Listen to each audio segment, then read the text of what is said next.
Welcome to the Signata Corporation How-To Video Analysis DDR3 or LPDDR3 series, and thank you for choosing Signata.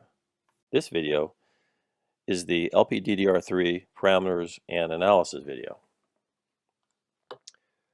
Let's get started by loading 4 waveforms. And for this demonstration, I'll just use the DQ-DQS chip select clock right differential measurement type. We're going to be mainly talking about the parameters, the analysis, and the run set modules here. So for parameters, we have 2 different preset values. The compliance is mainly set for just pass-fail criteria based on the JEDEC specifications. User is also set up with the default values of JEDEC specification, but you can manipulate those, and it's meant to change for experimental limitations as you desire.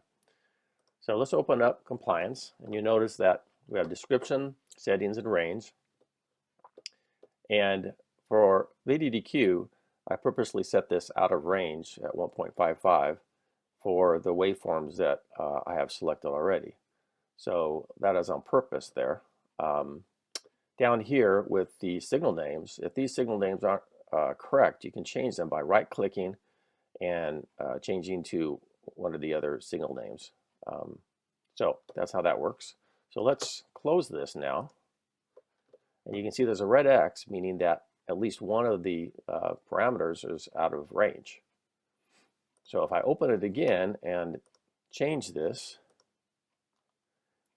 let's say put it in range at 1.3, you notice now it has a black text. When I come out of here, you see that it's a green check now saying everything's okay. For analysis, we have now 2 bolded selections. One's interactive, which is like a single run, and another one's batch, which it has 3 separate runs.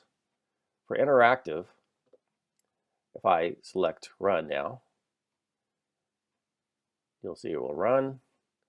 The green bar goes across indicating it's completed, and you see the measurement types down here: min, max, values, count, and units. And here in the run set, you also see that there's 1 run currently, total of 1, and the waveform file name. Now if I switch to batch and I run, you'll see it'll run 1 time. You see down here current 2, and it'll run 1 more time, 3. Now it's working on finishing 3. Completed. Now let's say that for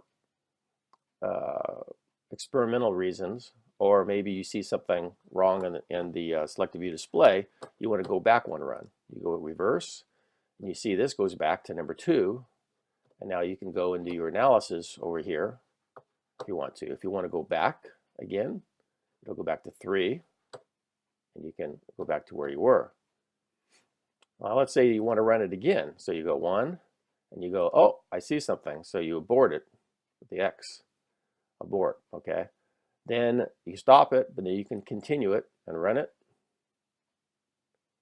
And you notice that now it goes back up to 3 again for a total of 3 runs. There's your measurements. Again, thank you for choosing the Signata DDR3 or LPDDR3 that you can use anytime and anywhere.